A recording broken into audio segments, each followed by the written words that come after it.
Welcome to the LPP podcast. LPP is the Life Process Program. It's an alternative to 12-step, an alternative to many other addiction programs that you may have seen out there. It was created by Dr. Stanton Peel, a psychologist and an attorney. And if you want to learn more about it, go to lifeprocessprogram.com. Today's guest is Dr. Mark Goulston. Dr. Goulston is a multi-best-selling author with his books being published in 43 languages.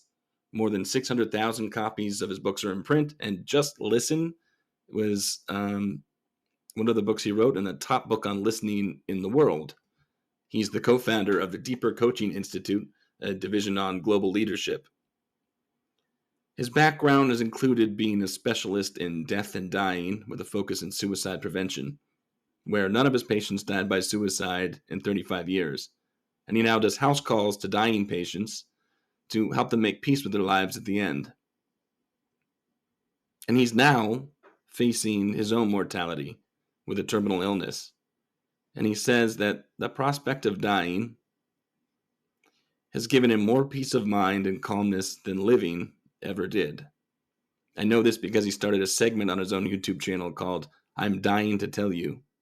Somehow, as you'll see, the prospect of dying doesn't alarm him. He maybe is more calm than ever, and yet he's still himself, a helping professional.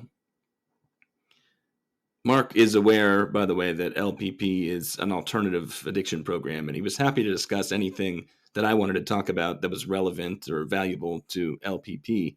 And I figured that just talking to him about the life lessons that he's able to put out there constantly, he's sort of prolific in that way. I figure just talking to him about that jibes with our concept of living one's best and most purposeful life. So we didn't talk about addiction per se, but the life lessons that follow are relevant to our holistic view of addiction at the Life Process Program. Because of his new segment, I'm Dying to Tell You, which I will link to in the show notes, Mark is being interviewed widely about facing mortality. And on that basis, he joins us right now. We talked about his career, his life, his facing mortality, and a ton of other things. We thought we would do like 45 minutes. We wound up doing like an hour and a half. And you'll see why. He's full of just great messages. And the conversation was, it wasn't upbeat. It wasn't super down, although that's how I felt when I started talking to him. I guess I was thinking, I'm about to be talking to a dying man. That's how I was thinking about it. And he doesn't seem like that. He seems actually enlivened. And hopefully you'll see what I mean, and hopefully you'll get as much value out of this interview as I did. Please enjoy our discussion now with Dr. Mark Goulston.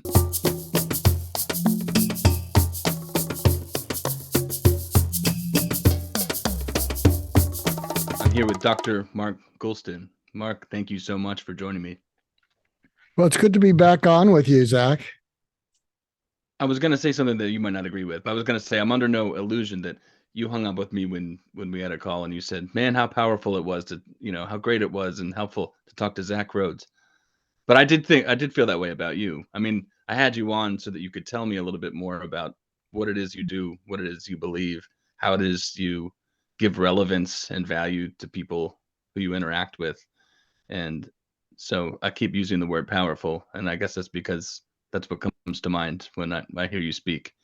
I talk to a lot of people who are regurgitating, beliefs they've held for a long time. Kind of like I'm a musician, and I've definitely played shows that are basically canned, and you're playing the same. It's not creative anymore. You're playing the same thing. But I hear you delivering the same or similar messages, sometimes updating if I've followed your work correctly. And this is only the surface level, the videos you put out. And it sounds like you infuse some sort of emotion into that, new emotion into the work, whatever's salient and emergent, whatever you're feeling in the moment. And it distinguishes each time I hear you speak. And so speaking with me, even though they were things you've talked about a lot, left me with a lot to think about. And I still think about our conversation all the time. So I wanted to tell you that. Well, thank you. Can you remember anything that was memorable that I said? Yeah, and I'm sure you can too. It was, yeah, I don't know if I can even go down the list because each concept was pretty deep. It's one of those things. Well, you're a psychiatrist and you understand the human nature a little bit and how the mind works. But it's one of those things that you give a concept that anyone could connect to. You might not know why they're connecting to it, but you know that it makes them feel connected, and it sparks relevance in their minds, and they can decide what to do with why it's relevant and what to do with it. If I work reverse chronologically, I think the last thing you said was about forgiveness, and forgiveness, forgive me if I butcher, Is being accepting the apology that you'll never get. right? And I have to be honest, I don't know if I haven't come to a point where I've needed to use that, but I work with and know a lot of people who that was really useful for, people who listened to that show. And so it's like by proxy, I was a hero for them, or the conversation was. Well, So I'll tell you that's one. what frees you, because uh, that is my favorite quote of all time from Shawnee Duperon and Project Forgive. But what I've discovered is what frees you more than forgiving others is asking forgiveness. Hmm. And when I use that quote with my dad, who died 25 years earlier, and I realized the apology that he would give me, and I believe he would, from down deep, he just wasn't that introspective. What I realized is that I owed him an apology for holding a grudge against him. Hmm. When down deep, his intentions were good. It's just that when they came out in his behavior, it could be a tad critical, a tad dismissive, but it was all driven by fear, the fear of, he probably picked up in me, that I'm a creative person. I mean, I wish I knew that, because I probably never would have gone to med school, although being creative has kind of helped me work with suicidal patients and have a pretty good track record. But I think I wanted to add that element about who, if you're listening to this or watching this, who is someone you can ask forgiveness from? That'll set you freer than forgiving someone. In fact, I'll pose this out to you if you're watching or listening to this. If when you think, and I've said this to audiences, I said, I want you to be totally candid, and I want you to be as honest as you can with yourself. When you think of the word forgiveness, is that something you need to do with someone, forgive them, or is that something you need to ask from them? And they raise their hands accordingly, and I'll say, look, it's not always true, but if you're someone who needs to forgive people more than you need to ask forgiveness, you're not very good relationship material. There is like a stoic idea, I guess, that events aren't causing stress. That your perception of events cause stress, and it's almost like you feel you need forgiveness from a person. Well, that's you having built a narrative, a feeling around this person, thinking that you need it from them. You're saying a way to channel that, have some control over it, alleviate a burden that you felt, feeling like you need forgiveness from someone else, is to flip the script and ask for forgiveness from that person. Well, what For freed me, something what freed me totally with my father was when I heard the quote, I came up with an apology I never received and I'll never receive. He's been gone for many years. But when I realized it's really an apology he would give me from down deep underneath whatever his insecurities were, and that a lot of his life he was driven by fear, fear of his boss, fear of could he provide for the family. So when I realized that a lot of his behavior was driven by fear, And I know what fear is, fear of uh, can I provide for my family? Am I going to be decent enough? I mean, I know what that fear is, Hmm. but it's when I accepted that apology from him that I realized I'd been holding a grudge against him. I'd been using him as an excuse.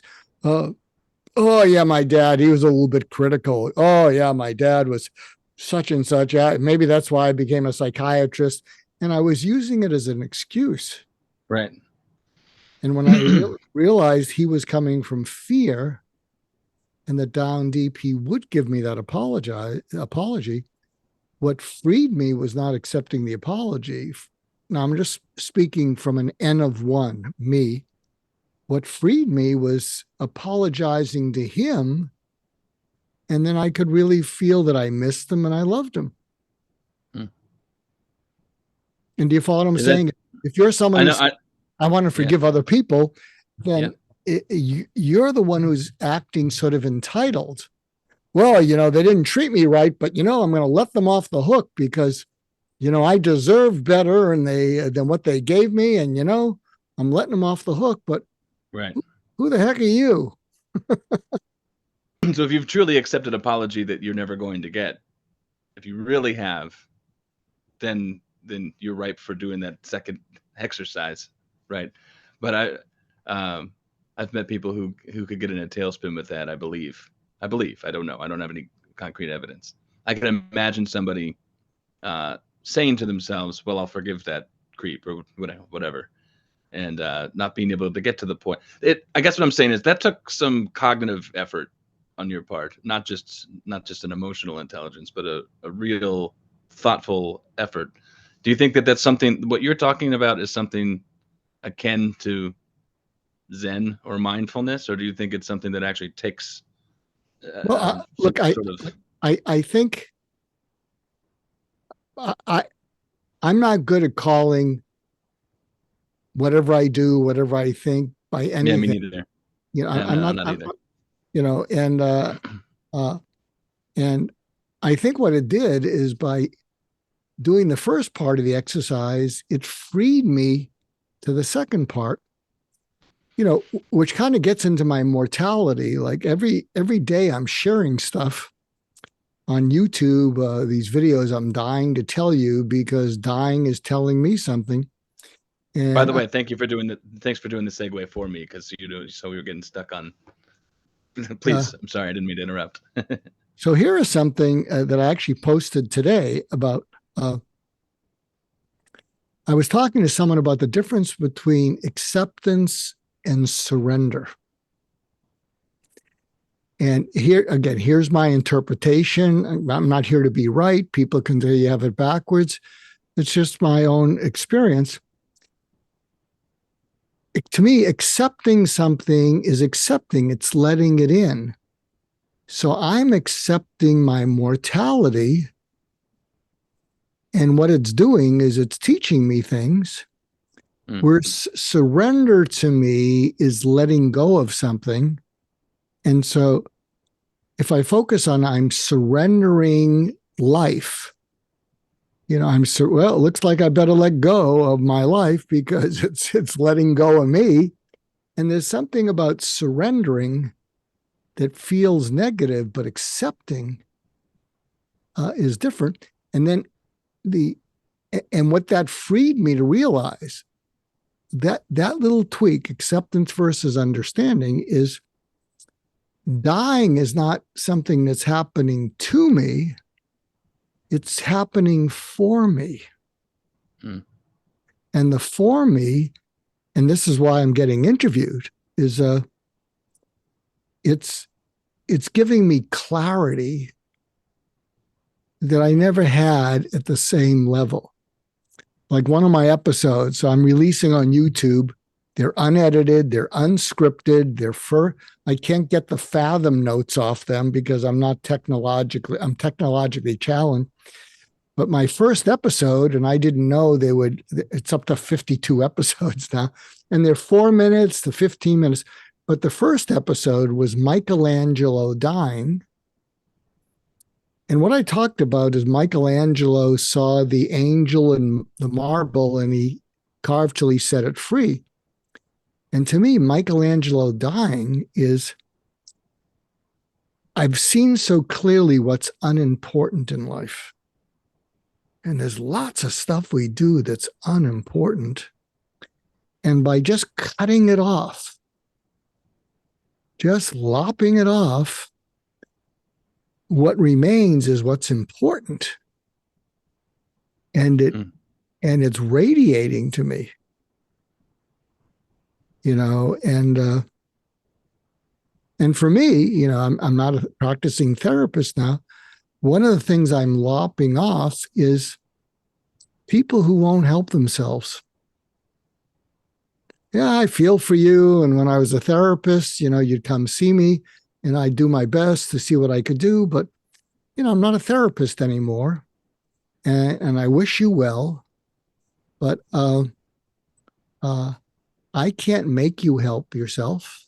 You need to want to help yourself enough to commit to action. Here's a good quote. You'll like it. Your listeners will like it. People don't do what's important to them. They do what they care enough about. Health and exercise are important to me. I don't do a great job. My hematology nurse is she's like a soup Nazi. I mean, I appreciate her, but the stuff she's telling me I need on my diet and stuff, tell you, I tell her, I say, you're killing me with this stuff. And I'm getting close to caring enough about it because I can see I'm an idiot if I, don't practice what she preaches. But that's what it really comes down to. It's, and I'll tell you, if you coach other people, if you advise other people,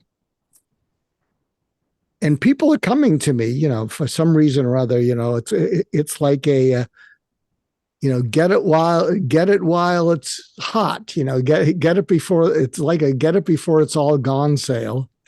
And what I'm telling people is almost everyone can benefit from coaching, from, advising. Almost everybody needs it, but not too many people want it. And the measure of your wanting it is that you care enough about it that you put into action what we're talking about. So, maybe you have to put into action this forgiveness thing. I mean, it's been a while. It's percolating in your head, like a hamster racing around. You might give it a try and say, I finally gave it a try, Mark, and it didn't work. So, well, I'll have to ask your forgiveness. Why are you doing this? Why are you putting out raw material? Well, I'll tell you what's given me peace. People, I'm the calmest I've ever been. I don't want to die. And I have lots of stuff to live for, but I'm okay with dying. And people say, how can you be okay with dying? And I say, well, I'm glad you asked. I've been trying to figure out, why am I so okay? I have no fear, no depression, no anxiety. And there's a few things that here's my latest edition of it. I had a mentor named Dr. Ed Schneidman. He was a big suicide specialist. He referred me a lot of my suicidal patients. And he was a death and dying specialist. And he would not only refer me suicidal patients, but he would also refer me doing house calls to dying patients, help them find peace of mind at the end. And he did an article called A Good Death or Dying Well. And I recently featured his components.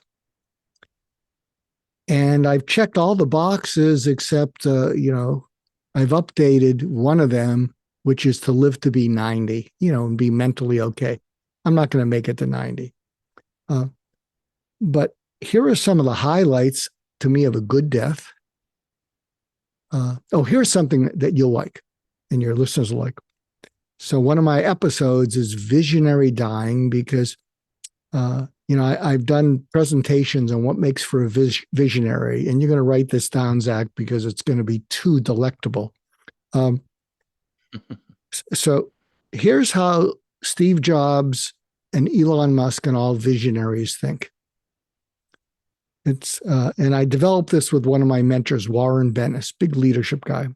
And we called it the 3Ds of visionary thinking. They define reality beyond what's possible. So for Steve Jobs, we're going to have a personal computer for everyone. And we're going to, some years later, we're going to throw in an iPhone. So they're defining reality. For Musk, it's an electric car and privatizing space. So they define reality way out there. The second D is they declare their intention. I don't care what anyone says, we're going to do it. I don't care if you get divorced, we're all going to sleep on the floor of this place because I'm giving you a ride to the future. Who cares about your family? And then the final D of a visionary is you decide strategy. And then if you're big enough, you assign all the messy stuff called management to other people, operations, HR, because most visionaries are terrible with dealing with people because they're visionaries. So I applied that to visionary dying. And so I defined reality for me is, there's a way to die well. And so for me, dying well is I don't want pain and suffering. I'm not a big masochist. I don't want to be a burden to my family. I want my kids to have been launched, and they are. I want my wife to be okay financially, and she told me she would be. I cried for half a day with relief on that one. I'm the creative visionary of about 7 projects.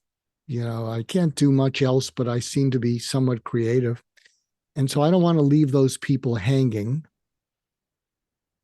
I mentor about 45 people because I love mentoring. And there are some that are just pure geniuses, and they deserve to be successful. They deserve to land in their future. And I'm not doing that with all 45, but there's a good half a dozen where I'm going to get you solid in your future, financially secure, because you just have too much value for the world. And then I didn't expect that the prospect of dying would teach me so much. So I'm just wanting to share this stuff. I'm not monetizing it. 2 of my least favorite words, probably because I'm inadequate. My 2 least favorite words, because I've been such a failure at, are how are you going to scale an exit? You said those are your 2 least favorite words? Yeah, because I'm terrible at it. So, and so, and here's something else I realize. When I give away anything I know with no strings attached, when you give away things with no strings attached, nobody can steal it from you. That's pretty good. That's good. Yeah. That's good. Yeah. So I'm in a good place, and as and so visionary dying, I defined a good death. I declared my intention, and here's something else. If you're listening, I decided on my strategy, which is get the best doctors possible. And they're not easy to get through to. One of the problems of healthcare in America, maybe other countries, is access is really difficult. You can't get through to them. They get 3 or 4 people protecting them from access to you. And so I was able to use people I know, can you get me an appointment with so-and-so? And once I met with them and they wanted to meet person to person, You're a person to them, you know. And the one that I'm working with is the best doctor and the best team I've ever worked with. And he'll call me from vacation. But, he said, look, Mark, I'm pretty responsive, because I know what my patients are going through. But I got to tell you, you are freaking interesting. What is that synonymous with, do you think? Interesting. Does that stand alone? Or does he mean Well, I you're think pestering me? the thing is, because look, he's in the death and dying business. He's a hematologist and oncologist. And my approach to it is fascinating to him. Hmm. He really means in earnest. You are Oh interested. yeah. Like and he's starting to watch my videos, so but I'll share something else that I learned. If you're listening in and you have children, I have grandchildren. I'm blessed. I have a wife that's put up with me for 45 years. I got 3 children, 4 grandchildren who are young. And I try to get home. So I'm going to rush home after this so I can see my grandchildren. And, like a lot of, driven men, when I go home, and I'm with my wife and my 2 daughters and our 4 grandchildren, nobody looks at me, nobody talks to me, nobody asks me a question, because they're caught up with the details of life. And here was one of the revelations that I hope you or your listeners will get. So I usually go into the kitchen. And now I'm not doing too much because I have to mask up and stay away from the kids. But but before I had to avoid them, I go in the kitchen. My wife and my daughters are talking to each other about details of the day, which I don't know what the details are. And my grandchildren are playing with each other, and they occasionally look at me. And momentarily, I felt like my grumpy father. And I said this once because it was pathetic. I said, well, I'm going to leave because no one's paying attention to me. You really said it out loud? I think I said that. And I said it once. I told you it was pathetic. I mean, afterwards, I was saying, ooh, that's a low bar. But then I had a discovery, you know, uh, even though they weren't paying attention to me, except my grandchildren occasionally, they see that I'm in the room and they see that their mothers and their grandmother, not, they're caught up in whatever. And so here was the special realization. Even though they weren't paying attention to me, when I picked up my iPhone to look at my messages, they stopped what they were doing and they looked at me with this stink eye. What are you looking on your phone for? You're not at work. What are you, a workaholic? And it was like, wow. And my wife and my daughters could look on their phones. And then I thought, well, something's going on here. So I put the phone down. But I was still thinking, geez, I wonder who's trying to call me. I wonder who's texting me. I get these things going on. And I thought, that's pretty crappy. And then I had this crazy idea that I rush home to be there and I put my ego aside 100%. I totally emptied my mind and I was there completely so that when my grandchildren looked at me, I was going to bathe them in utter delight. And utter delight is rare. It is. I mean, busy parents, my My children or my son-in-laws are wonderful, but they're too busy. They're exhausting. They're checking boxes, finish dinner, take a bath. And they love my grandchildren, but utter delight is rare. And so what Could you happens? just slice about a dozen things and put them in the unimportant category in that story? I feel like Oh yeah, you yeah, just yeah, yeah, yeah. I think the unimportant thing is if I'm rushing home to be there. And when I would bathe my grandchildren in utter delight, they'd take a second look. hmm. It's like, what are you looking at? And my eyes would be saying, I adore you so much it hurts. I'm not saying it with words, but they look at that, and um, and now part of what I'm trying to teach the world is we can do utter delight everywhere. So if you're going to a restaurant and the waiter or waitress finishes with you, they did a good job. And if they ask you, is there anything else? You look at their name tag and you say, yes, Nancy. And they think they're in trouble. And they look at you and you look at them the way I'm looking at you. And you say, Nancy, hey, thank you.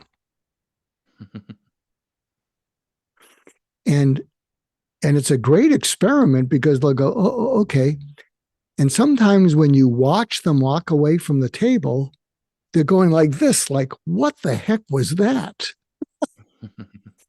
But do you follow me? It's Of good. course I do. Of course I do. What I meant was you mentioned about a dozen things you were preoccupied with, Yeah, and they're now yeah. in this new formulation, Oh, look, they're important. They're important. you can junk them all. The important thing is the moments that you're missing if you're That's right. saying that the collective experience of being paid attention to, just how much was I paid attention to in this 2 hours was the thing that was important. Well, you're missing the opportunity that you have to still offer the value of just completely enveloping your loved ones with the Yeah, love that you're able to give them. yeah, yeah. I'll tell you something that also taught me something is uh, I don't know if in the prior podcasts, I talked about how I dropped out of medical school twice, and You did. and a dean of students bathed me in utter delight, meaning you got something special and the world needs you. I was really depressed, and so he bathed me in utter belief that I had value, which is what I did with my suicidal patients. What I realize is, and what I do with my coaching clients, here's something that's interesting. I bathe my coaching clients in, and again, I don't coach the whiners, the complainers, whatever. I only coach people who want to get better, not people who need to get better but don't want to. I don't. That to me, that's unimportant. You don't want to get better. You don't want to see me. That's fine. No harm, no foul. And I bathe them in unwavering, non-judgmental, positive regard. And what happens is they feel totally safe with me. I mean, totally safe. And what they're doing is they're telling me about all these hangups they've had that they've never told anyone. Not big stuff, but embarrassing things. And because they just feel safe. Mm-hmm. They want to unload these things that, make them think that they're weird or odd or something like that. And what's happening is when they share those things, not only do they feel relieved, but we're actually reframing these things that they've been embarrassed about into things they can be proud of. It's crazy. They love it though. Can you imagine that? The stuff you're embarrassed about and ashamed of, if you reframe it, you could actually find a way to be proud of it. I can't So, imagine that, but it's what an incredible a gift that requires not all that much effort. I mean, it requires thought, but I mean, it's like how much effort physically, literally, do you have to expend to simply go from being a person who's judging, being a person who has opinions about the character of another person for what they're telling you, versus being somebody who's demonstrating in good faith that they are not judging. I guess that for a lot of people that takes some mental gymnastics to get there. I know a lot of people who even say that they're there and don't do it. well, here's one thing, and I hope I don't get emotional with you. I could. Uh, One of the other elements of, and I didn't mention it because it's the most difficult for me of a good death, is I've always had trouble letting anyone care about me. I'm the caretaker. I'm the doctor. Mm. I'm the therapist. What can I do for you, Dr. Goulston? Just get better. Just have a good life. Um, just treat your husband or wife better. Just be nice to each other. Uh, and I've always had trouble letting anyone care about me. That's not unusual, for a number of people. And what happened is about 2 months ago, uh, there's people, I guess, who care about me, and they say, "Hey, how's it going, Mark?" And normally I would say, "Oh, I'm fine. Let's focus on you." And I didn't say it. It's fine. I said, "Well, I'm dealing with a few things." And they said, "What?" And then when I shared with them,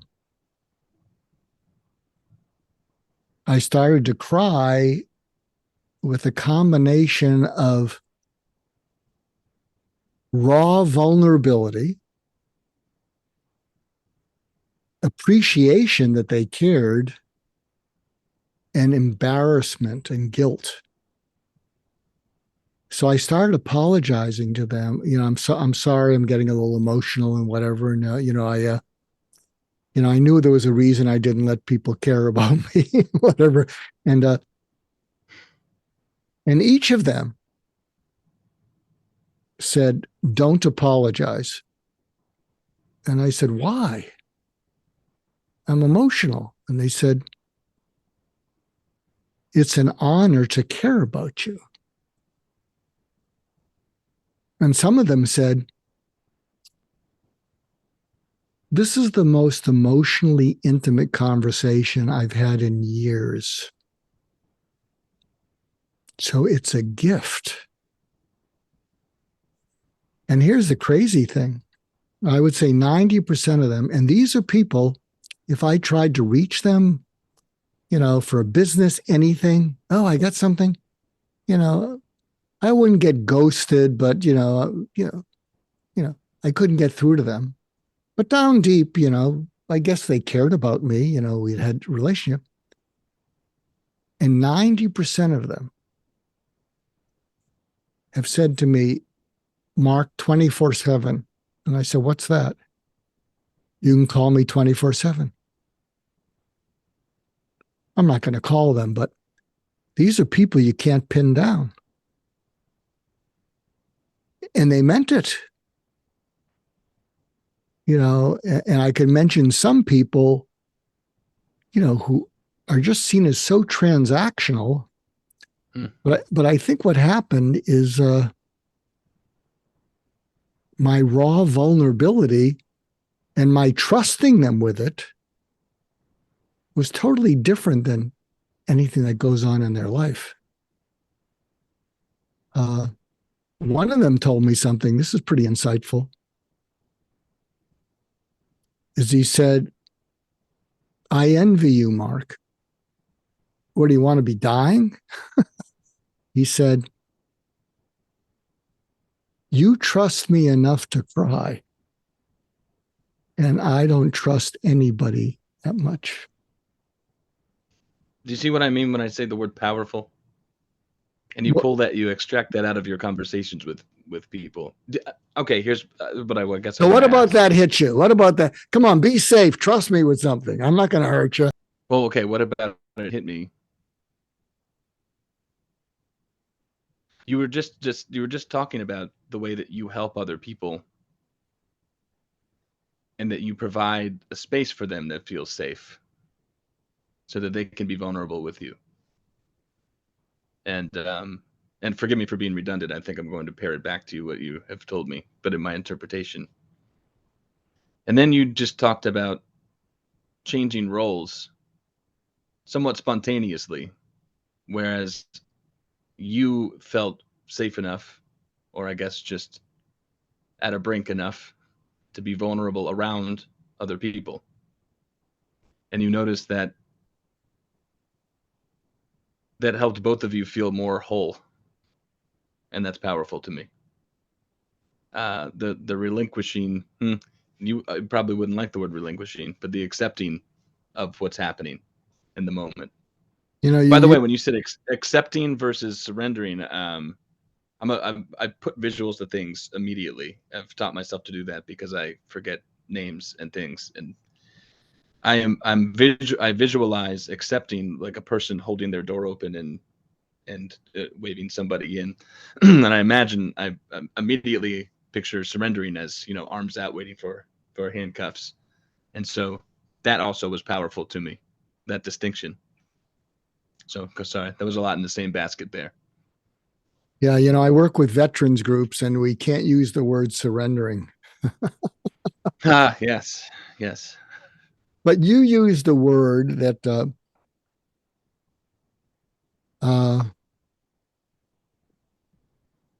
I feel whole.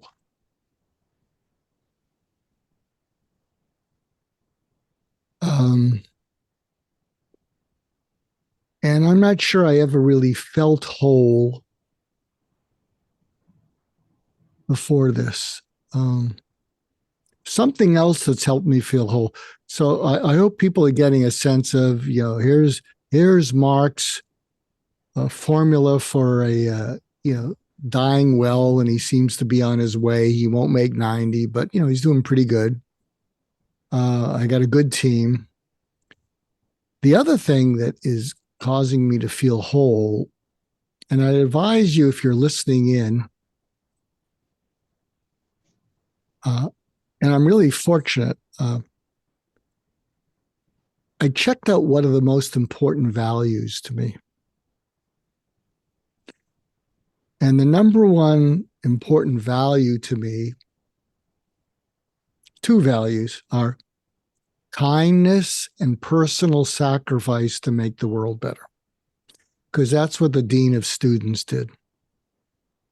His kindness and personal sacrifice. He stood up against the medical school and said, we're keeping this one. So that clicked something in me. And I don't believe I've taken advantage of anyone or hurt anyone. I've even given people who have hurt me multiple chances. I'm not doing that so much anymore. And I've lived, and then other values are listening, curiosity. I've been curious my entire life. And when I was young, curiosity is not a good trait when you're young. Your friends are saying, why? Why are you asking why? Well, you just asked it. But infinite regress of why, yeah. And I've never been good with arbitrary authority. Why do we have to learn this? Well, because we've always learned it. Yeah, but why? I'm also allergic to arbitrary authority. I connect with you there. Yeah, and so I've been curious my whole life, and it's kind of shifted to I seem to have a keen curiosity about the elephant in the room, and I think that's why I also find this interesting because, apparently with some of these interviews, I did Harvard Business Review yesterday. They say, Mark, nobody wants to talk about this. we all need to talk about it, but nobody wants to talk about this. I said, oh, well, I guess that's curious. And, um, and so, and I say being aligned with your values because this Dr. Schneidman, also sent me on house calls to dying patients to help them make peace with their lives. And a few of them were really rich and powerful. And at the end, they were really unhappy. And I remember one of them, I can't mention his name. He said, I don't think I've ever done anything important in my life. I said, are you kidding? The world loves you. You got fans. You got a hospital named after you. But he's one of these people who in public was great. But, his private life, multiple divorces, kids on drugs. And he looked at me and he had a great smile and he said, don't con a con man, especially when he's dying. I have all the love that money can buy. He said that to you? Yeah. He said, and that's all it's worth. And everything I thought was important isn't. And everything I thought wasn't important is. And I've run out of time to fix it. And what he was talking about, and if you're listening in, you got to fix this. He wasn't close to anyone. He didn't trust anyone. So he wasn't close to his family. Yeah, they'd go on vacations. He'd throw money at them, trust funds. But none of his kids knew him. Nobody knew him. And he didn't know anybody else. And, towards the end of his life, he was just the person people chased after his money. If he's on a board, let's get his money. Because he had done that 30 years earlier. And it's kind of ironic, but he was out of touch with his inner values, and his inner values were he didn't realize that money didn't make up for not being close to anyone. So now there are going to be some people who would, so we're safe because they wouldn't listen to this episode. There are going to be some people who would say, the only thing I wanted was more toys. I wanted more marriages. I wanted more mistresses. But I don't think those were the people that, I got sent out to see.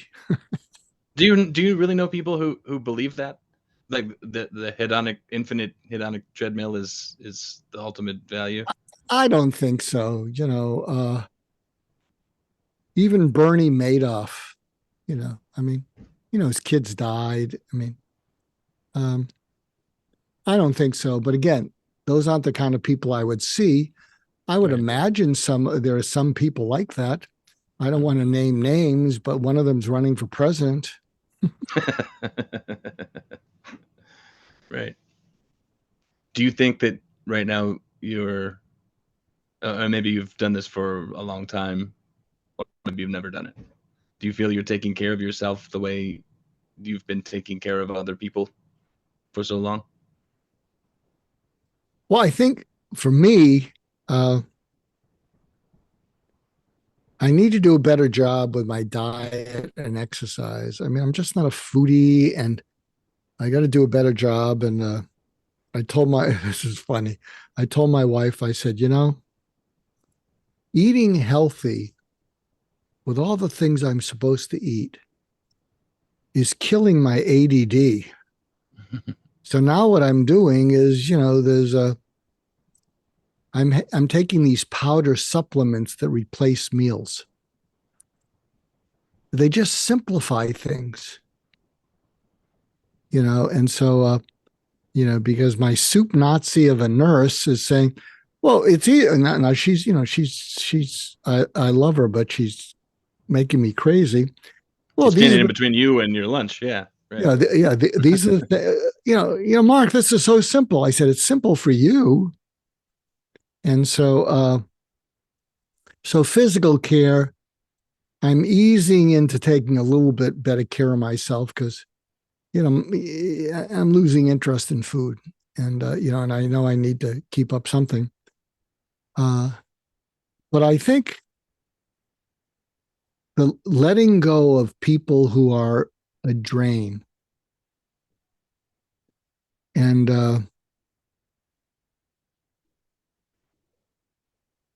and the point is, look, I love being a therapist, and many of the people I saw, they weren't a drain on me, and I saved a bunch of lives, and maybe I changed a few lives, but they were a drain on their families, because they were so negative about everything. But I've given myself the right. I'm not licensed anymore. I'm retired, and uh, and it's interesting. I mean, as I said, I'm having people I guess I've known over the decades wanting to get in. It's like a going out of business sale here, and but one of the things I'm doing is I'm not just speaking truth to power. I'm speaking truth to everyone. Hmm.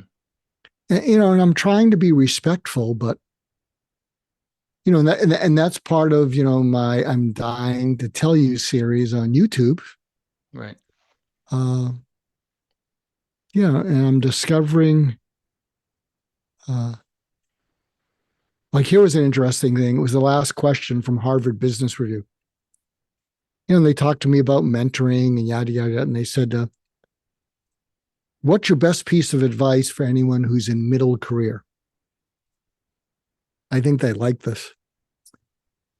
So, are you listening? If you're in middle career, if you're an entrepreneur, it's a different thing.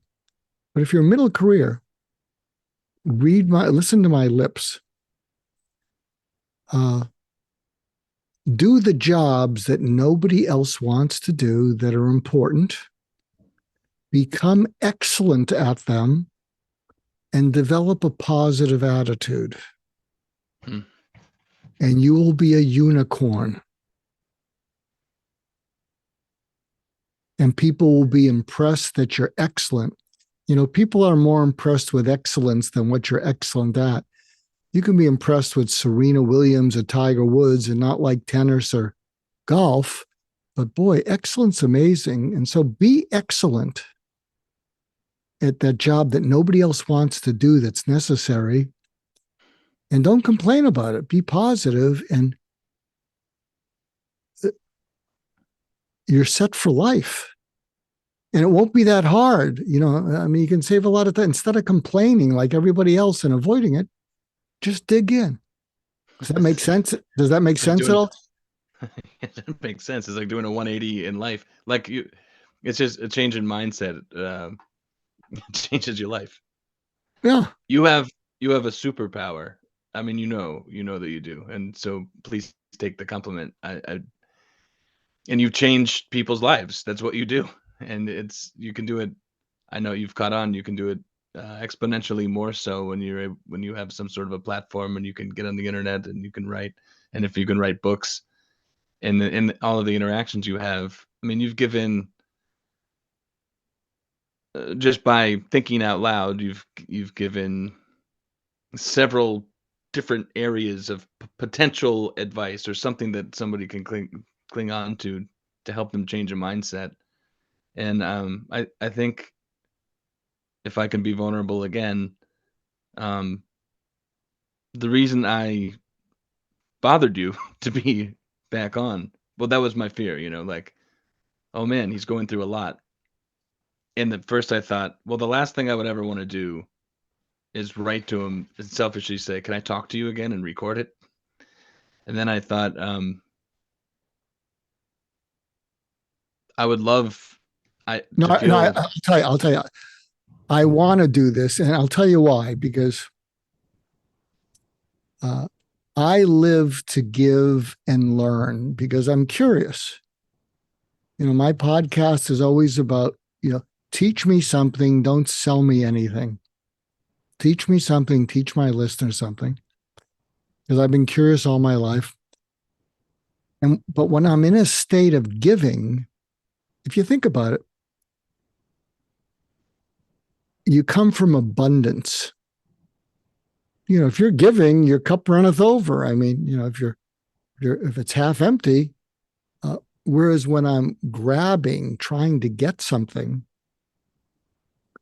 I come from scarcity. Yes. And here's the purest form of giving.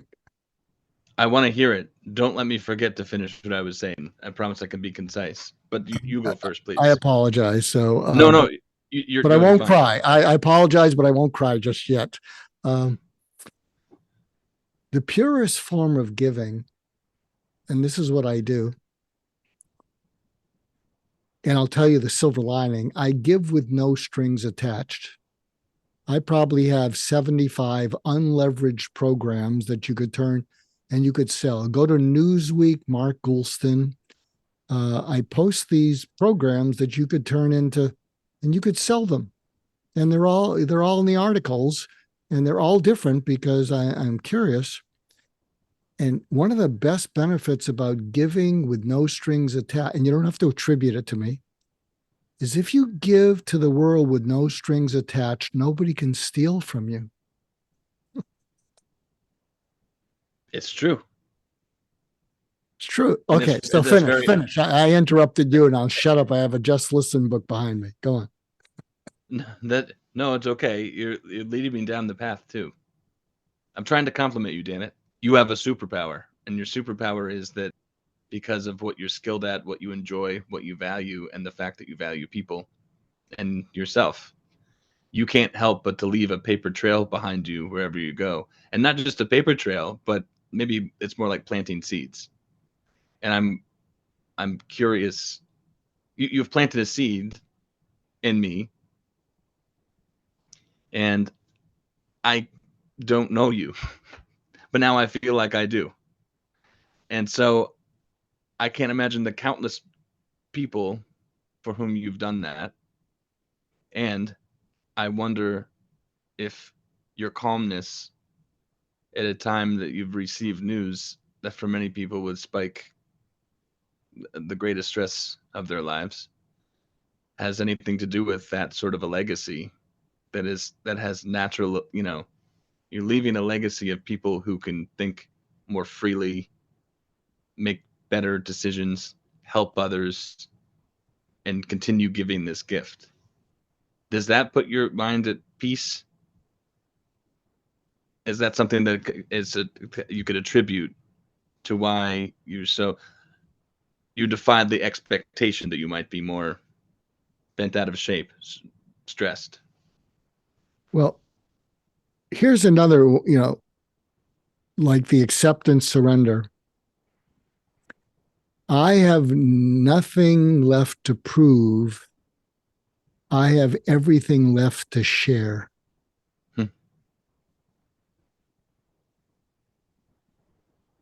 Did you come up with that now? Yeah, that's a good soundbite. I'm gonna put that on my bumper sticker. That's not bad. So how can I help you beside planting seeds? Let's take a little time and here I'll give you a challenge. Okay. And this is part of what I do with people. It's 3 years from now. You do a 360, and everywhere you look is better than you could have imagined. What are some of the things you see? Professionally, personally, wherever you want to go. It's 3 years from now, and you look around and go, wow, that turned out pretty good. So what do you see? I think about that in two ways. Because naturally, what I'm doing is constructing things in my life. So you can't deny, no matter how zen you want to sound, you can't deny that I'm forward thinking. So there has to be an answer to that. And at the same time, anytime I take a pause and notice what I'm doing, I think I'm happy if nothing changed. Let's defy entropy for a second. Like, I'm happy now. Do you want me to be specific about what would change? Like, just give you a few examples? Well, let me is this rhetorical?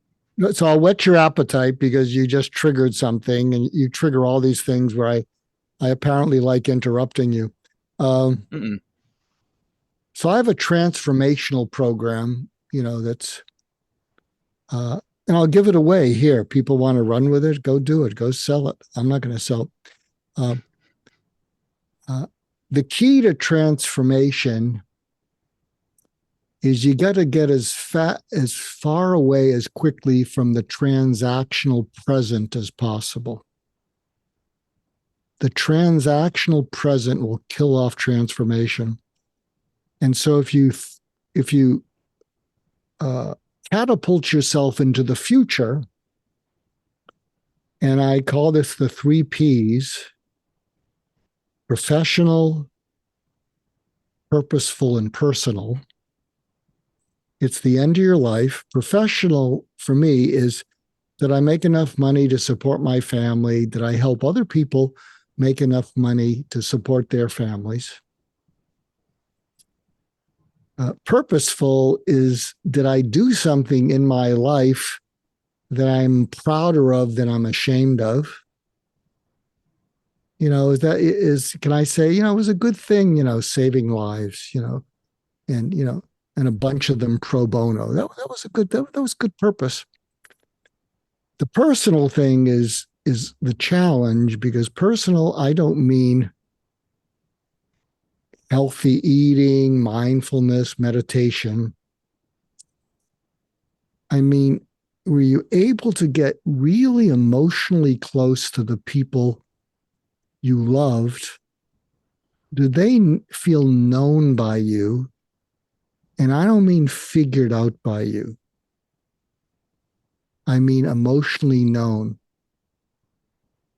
My brothers and I, and my mother, I don't think any of us felt known by my father.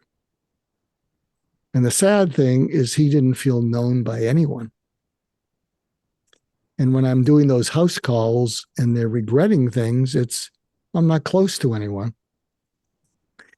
So I think the personal one can be the most challenging, because a lot of people don't open up. You get close by being vulnerable. And so the transformational thing is, picture what those 3 things are. And then you bring it back to the present and you say, what are steps I can take to go there? And what's most important is, how am I going to be accountable? And the way you're accountable, the 2 best ways to be accountable, I'm open to other suggestions, but I like to keep it simple, is you calendar stuff. You schedule time to be 100% present there with that spouse that you love, but you don't emotionally connect with. You're going to work on it. Okay, I have to interrupt you. That sounded counterintuitive for half of a second, and now it sounds very right, because I calendar dumb shit that I don't want to do all the time for some Good. reason. So Okay. let me go back and answer the what would change 360 view 3 years from now. Mm-hmm. Okay, you've sparked it in me. I would be doing less shit that I don't want to do. Such And as? I would well, I guess the main thing would be, I would intentionally spend less time worrying about tasks, as you say, transactional. And I would spend more time considering what is important and allowing myself to do what I feel is important and with whom I feel are important. So, yeah. And so it makes a lot of sense to schedule. If you're going to schedule anything, why not schedule in time to do the things that are the most valuable to you in your entire life? It doesn't sound counterintuitive. It sounds so commonsensical that I couldn't wrap my mind around it for just a blip. Yeah. And then the other thing that helps for accountability is an accountability partner. You check in with each other. Um, and and it has to be the right chemistry. You don't want it to be like, oh, and I got to call so and so and I didn't do such and such. So, you're forgiving. You can say, well, you can still do it. Hmm. And here's the other transformational process. I can't prove it, but I'm about 80% sure of it, is so there you have, you've catapulted yourself into the future that you reverse engineer back. And if you're not able to do it, there's a good chance that you have unresolved trauma from the past. Oh, I can't delegate what I need to delegate because I don't want to burden anyone. If they say, "Oh, I can't do it, I'm sick." Oh, okay, take a day off. I have this problem, upsetting people, whatever the heck it is.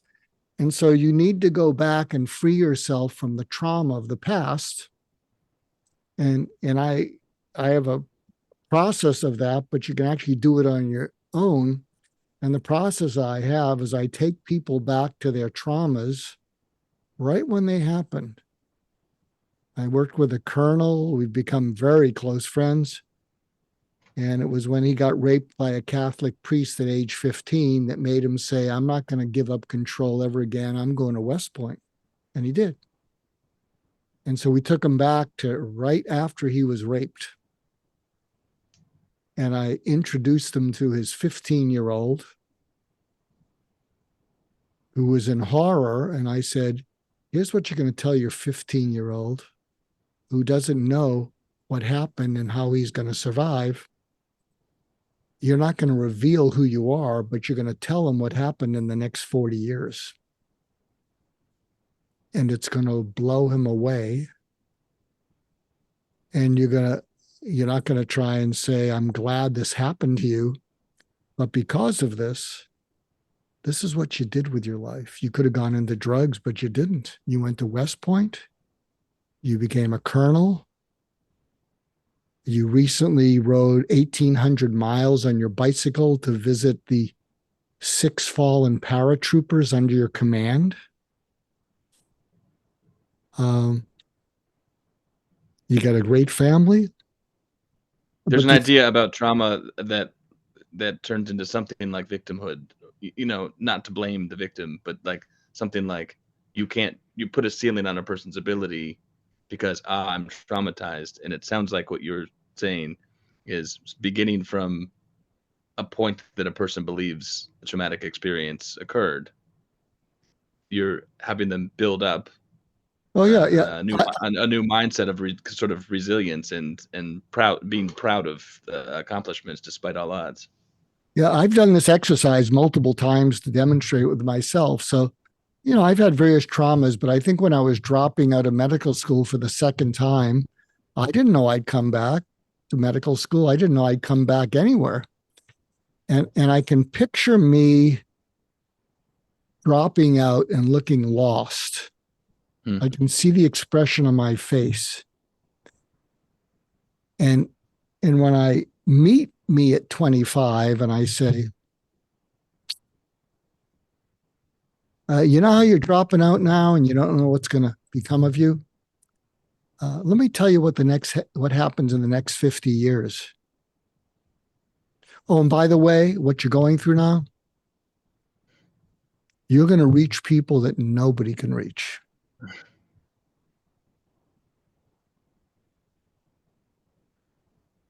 And I can see my 25-year-old self looking at me like I'm crazy. And then I do a list of all these things. Oh, by the way, you got married and you have 3 kids and you got grandchildren. And I know you were a C student in English. You write 10 books.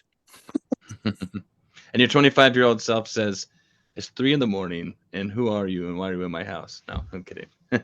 No, I go through the exercise and he wants to, because he's traumatized. And I say, look, lift up your right arm and show me that mole. Mm-hmm. So he lifts up his right arm and I say, nice mole. And then I lift up my right arm and I say, look familiar? I said, I'm you. There's going to be bumps. And what happens is he's not disbelieving it, but he can hardly believe it because in his mind, I'm dropping out for the second time. I'm a certifiable loser. So do you follow me? But the thing is, yes, go to the future, come back, try to be accountable, but if something's holding you back, it must be from the past.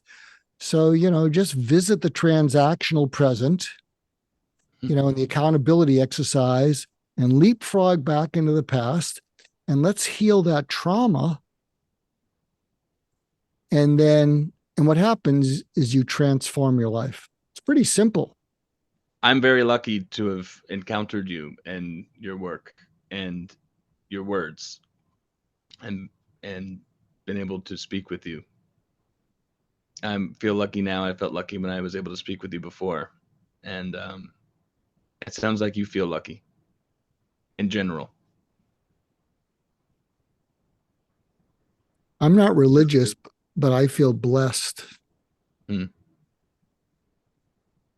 What does that mean? I don't know, but it sounded good. I feel like and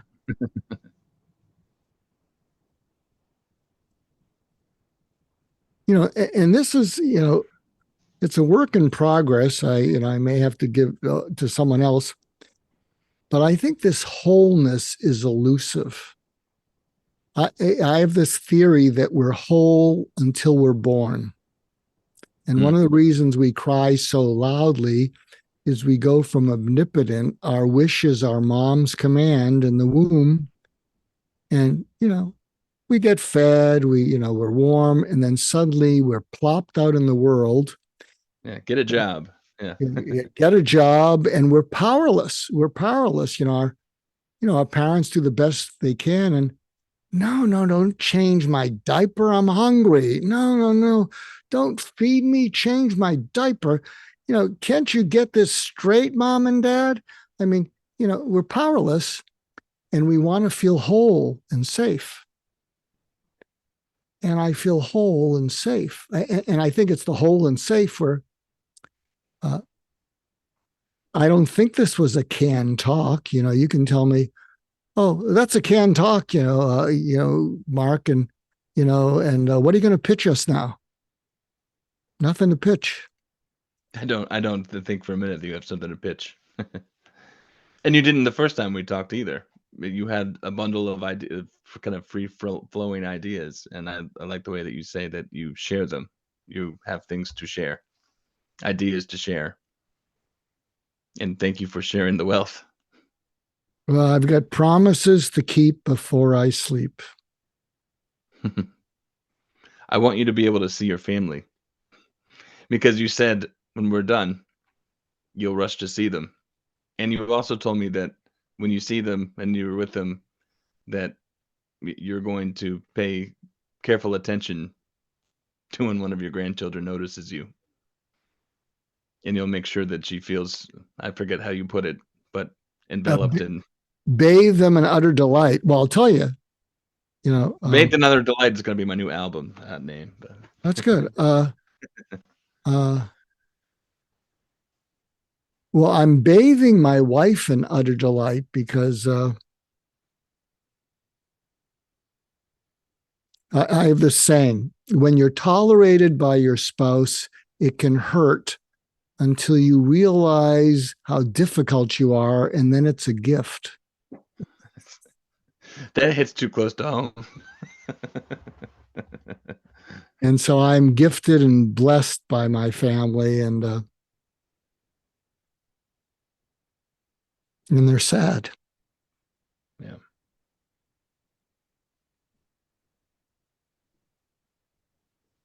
What is, I don't think you mentioned when we were talking, what is the diagnosis that you have? So I had lymphoma a couple of years ago. I still have it, but it's the one that people live with for years, and the treatments are all good. Yeah. And then I have this pesky anemia that doesn't respond to anything. So we did a bone marrow biopsy, and I have something called high risk MDS, which is myelodysplastic syndrome. And it goes on and it becomes acute myeloid leukemia. And I'm on this medication. What's really interesting, and I'm very calm. Every treatment has a risk to it, and I'm just watching it. So, for instance, probably the only definitive treatment for what I have is a bone marrow transplant. It's an organ transplant. It's like a heart transplant. Unfortunately, my children are donors. So that's really good news. But I have a 20% chance of dying during a bone marrow transplant because of my age. And I have a 50% survival rate. I think what that means is in 5 years, there's a 50% chance I'll be dead. And if I make it 5 years, there's a good chance, I'll probably make it another 5. And look, 10 years at 75, that's fine. And the medicine I'm taking can push off the leukemia. But if the medicine doesn't work, and I won't know for 4 months, is we've lost valuable time. And then if it does work and it pushes off, because it'll stop working, it'll push it off for about 1.5 to 2 years.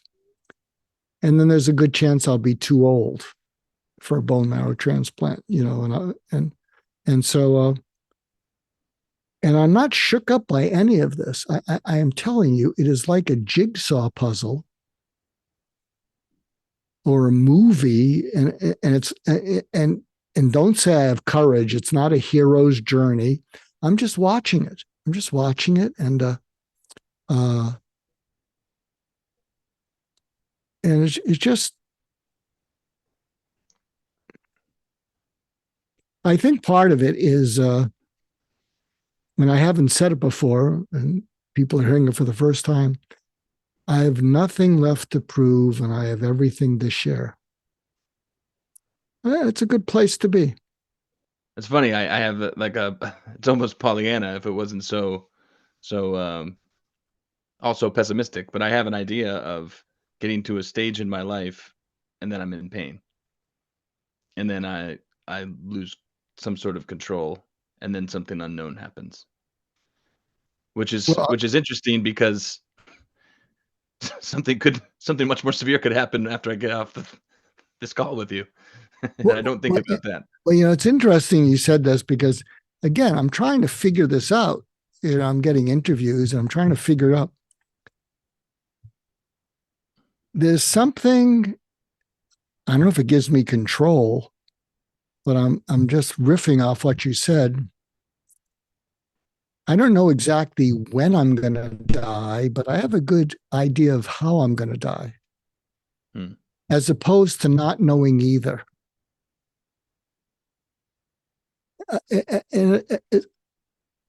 But there's something, I wouldn't say comforting, but it's it looks like I have a disease that, is, like you said, we could both get off this and get hit by a car, but there's something about knowing how I'm going to die, and hospices are filled with angels. And there was something about that as opposed to the unknown, not knowing when or how I'm going to die. And I don't really know the when. I mean, untreated, this high risk MDS, the prognosis is 5 months to an average of 2 years to a maximum of 4 years, but that's untreated. That's, so I'm getting treatment and it'll hold off the leukemia. And I think there's a 28% something or other chance from the leukemia. So even with the treatment, but I can't, but knowing how I'm going to die, it's, although a friend of mine, he asked me this question: would you like to know the day you die? And he said 90% of people don't want to know the day they die because they would become so obsessive, they'd go nutty about it. So I said, I'm not sure I want to know the day, although as this thing, lays out, I would imagine And again, if you're listening in, the value of an amazing team that you have trust and confidence with and you feel safe with, I think that applies to businesses too. Hmm. Because because I've run into some doctors that are, I wouldn't have as much trust and confidence, and I have a feeling I'd be a little more nervous if I'm just kind of wandering around, like what's going on, and I can't reach them, and they're not responsive, and I'm getting this side effect, and they're away, and and uh, so I can't underestimate the value of the teams. Part of what I would say to you to make part of your goals come true, come up with your 3Ds. Define a reality that's beyond impossible, but just it's, and then declare your intention. I don't know how I'm going to make it happen, but I'm going to make it happen. Come up with a strategy, and then sort of be the leader of the movement. Someone told me, they said, you could be the face of a movement, Mark, about, dying peacefully. People are getting older, people are freaked out. And I said, well, look, I'm trying to watch my energy, and and thank you for the privilege of being on, your podcast again, and thanks for, in like the last time, you gave me a long leash, and I took every inch of it. Thank you. Yeah, thank you for being a guest again, and you've given me a lot of value that I will probably go back and listen to while I'm editing my own. I'll be interrupt, like anytime I cleared my throat, I'll be editing that, and then I'll hear you say something that resonates with me, maybe more or differently than it did the first time, and I'll go back and listen to it again. So again, infinite value that you're sharing, and I really appreciate you as a person and a professional, and I appreciate this conversation. Here's a little coaching advice. Now, I imagine you as a host, you got to keep track of wayward guests like me. What's he talking about? Uh, but outside being a host, I run into a lot of people who process things and then experience it. Mm-hmm. And sometimes, not always, but it diminishes the experience. When they process things and then experience it. Yeah. And, Mm. and, I remember, I'll just stop. I have a lot of stories. Years ago, when I did drop out, I went to a place called the Menninger Foundation, which was in Topeka, Kansas. It's now in Houston. And it was after World War II, it was one of the most famous psychiatric, places. And I went to a meeting. This is way back when, in 1970, I don't know, 5 or something. And there was a meeting of the Topeka Psychoanalytic Society, and these were right out of Central Casting. I mean, they were Freudians. They had the beards, they had the stains on their ties, they had the penny loafers. I mean, it was just, really, maybe because they were in Kansas, they wanted to prove that they were just as Freudian as either coast. And there was a guy who came back named Stephen Applebaum, and it gave a presentation called Report from the Coast. So he went to California to find out about all the sensitivity training, all this Carl Rogers stuff, all this wayward id, it's overflowing with id. And so he's talking about all these things in California. Oh, up in Esalen, they're doing things, it's all impulse. And and he would, and these were all Freudians, where it is not good, it is impulsivity. And every time he would say, like, they're overrun with id, they don't think about anything. And the audience would go, harumph, harumph. And he did this for an hour. So picture this. He does this for an hour and they're going, harumph, harumph, and emptying their pipes that they're smoking. And the whole thing was a setup, and you'll see why I'm saying this. He said, so in conclusion, I think Freud and Socrates were right, that the unexamined life is not worth living. And they all went, harumph, harumph. And then he said, but the unlived life is not worth examining. Well done. So you see what I'm saying? It's a gotcha, and it's a, and I think for your own personal development, just so you can feel freer, is in a long walk, if what I'm saying is valid, is you could say, is my processing things before I fully experience them, is that an expression of who I really am, or is that a defense against who I really am? When you say the word you, do you mean you're picking up on something I've told you, that it sounds like I process things before I experience them? Or do you mean in general? No, this is no. Well, I'd say it's in general, and it's why so many men after their careers are depressed and suicidal, and they thought that figuring things out would make for a happy life, and while they were busy figuring things out, their spouses were connecting with the children, the grandchildren. They were relating. It wasn't small talk, it was the talk of relating. When my wife and my children talk about the details and the minutiae of every day, it's not small talk, it's relating. Mm-hmm. I'm just not very good at it.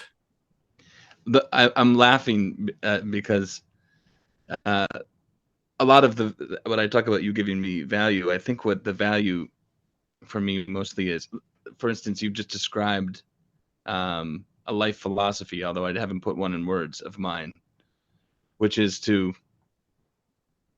said 3 Ds. And there's an idea there that you're defining something, it's insane. And you're declaring that it will happen, declaring an intention that it will happen. And I feel like I live my life that way. I do things that seem utterly nonsensical or crazy or just off the beaten path. I'll tell you, I work with kids a lot on a counseling basis. And for years, I continue to get hired despite people in the moment sometimes saying, what the hell are you doing? You can't do that. And I tell them that I know what I'm doing, and I demonstrate it. And on the other end of things are children and me who are richer from this experience, who have measurable tells to demonstrate that. And I don't think I've ever been able to. I'm working now on articulating that process. I'm in a more leadership role now, as defined by the institution I work in. And so I'm tasked with demonstrating and articulating exactly what the hell it is that I'm doing so that people can learn it. And so here's 3 tips. Here's a program you can roll out. Can I give you 3 tips? I knew you'd have a program. Well, yeah, but the value you're giving me is, and you're about to do again, is you've provided me with a lot of language to describe an experience that either I've had, or I've been having, or anticipate that I will have. So here's 3 tips. So here's a suggestion, and again, all these are works in progress, but if you want to run with it, we can brainstorm, because I love that you're helping these kids. And the 3 steps are, if you're seeing someone that you've seen before, or you're seeing them regularly, you could say, you say to them, tell me about the best and worst thing that's happened since I last saw you. And you focus on emotional words like awful, terrible, terrific, fun. because that's the tip of the iceberg. So you focus on those words and they say those things. And then the second thing you say to them is, say more about the terrible. Say more about the scary. And so you're opening them up further and you let them get it out. And then the best question is, what was that like for you? So do you see the different layers? Since we last met, tell me about the best thing that's happened. Tell me about the worst Yes. thing. Yep. And then Surface level. say more about the emotional word, and you keep them talking. But that question about like if someone were to say to me, what was it like for you that you found out that you're you know, gonna die? And I'd get very quiet. I'd get very vulnerable. I'd say it was like nothing I'd ever experienced before. And it wasn't necessarily good or bad, but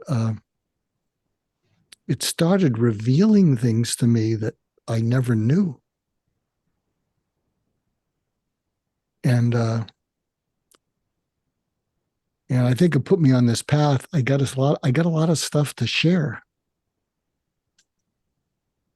And I think having that and having a venue, and you've given me a venue, is helping.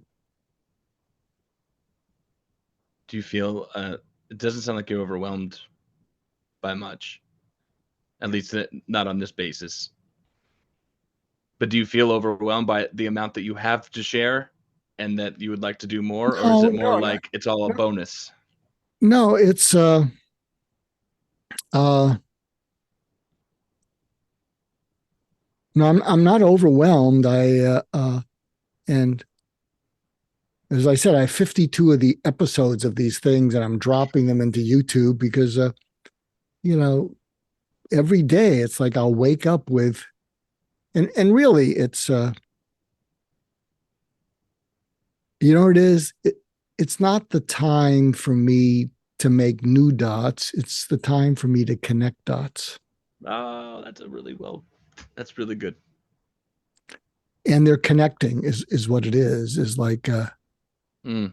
And I love that we brought up some of these distinctions, acceptance versus surrender. And I don't have to be right, but that's something I want to think about. Processing versus experiencing. Is that true? Is my processing an expression of my my intellect and my curiosity, or is it a way of avoiding some just being raw and open with myself? I don't know. Uh, no, I'm not overwhelmed. I'm not. And even when I get like, I've had a couple of blood transfusions, and I've had reactions each time. I get chills, and I'm shaking, and I'm not afraid. I just say, get all the warm blankets you can find. And it's I I know you have trouble. I have trouble putting it into words. Like I don't know if it's a puzzle and pieces are dropping into it. I don't know if I'm in a movie. Um, uh, these little things that I'm putting up on YouTube, I'm sharing with them because I'm fascinated by them. Nobody else has to be fascinated by them. They're pretty raw and ugly. You know, um, and I'm not overwhelmed. It's like an open journal, Yeah, right? absolutely. Yeah. I have I won't I hardly feel the need or time to get into any long backstory about me, but one thing I've had trouble doing in the past is expressing emotion genuinely. When I do, it's overwhelmingly genuine. Um, but I've noticed that there are times when I want people to know that that's how I feel, even though I have trouble demonstrating it in the moment. And I've found inside joke. I often switch on humor, and certainly a defense mechanism. And I've leaned into that as a way of that's maybe become endearing to some people, and I still have to watch out sometimes in other situations. But with my family and people I know, a lot of us have inside jokes or words that are a proxy for "I love you" or "I care about you" or "this means a lot to me." Um, so there's an expletive inside joke that I have with my wife, and we joke that this expletive means "I love you." So even if I'm rushing out the door or doing something, not able to switch it on, or haven't taken the time to switch on, so that I don't feel later like I've regretted being in a rush, all while I'm still working on trying not to be in such a rush that I don't say "I love you." We have these little phrases, and when you told me about the phrase "What makes you smile today," um, I've used that in a trillion different ways with a lot of different people. And you know what I found about "What makes you smile today" is that you can't say that in a non-genuine way. I don't think. So that's actually been better than the proxy words.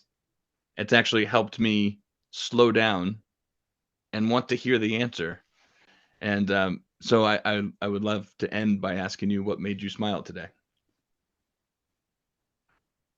You, you.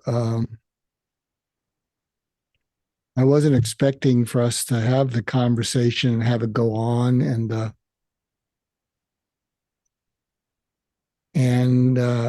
if it's okay with you, let's stay in touch. I'd love to. I wasn't expecting the conversation to go on either, and I'm glad that it did. Thank you. Yeah, yeah. There's apparently there's a I feel like I'm a garage sale. It's a going out of business sale, but I mean that. So even if it's every couple months, I mean I'm just phone calls are making me a little bit tired, and although the opportunity to share, here's a venue I can share stuff. It's Yeah. it's giving me a little bit of energy, but let's make a point of doing that. Maybe we'll put it on, and and and like the future, we should calendar it. Okay. Let's. Thank you, Mark. Thank you for sharing with me and anyone who's listening in and watching. And say one more time, please, what your series that you've been putting out is called. I'm dying to tell you. That's what it is, right? Yeah, if you go to YouTube, Mark Goulston or Dr. Mark, if you look up "I'm dying to tell you," you find it. And it's more facing mortality, but so I don't want to be disingenuous. I mean, I don't think I'm going to die soon. I think I'm going to be around at least months,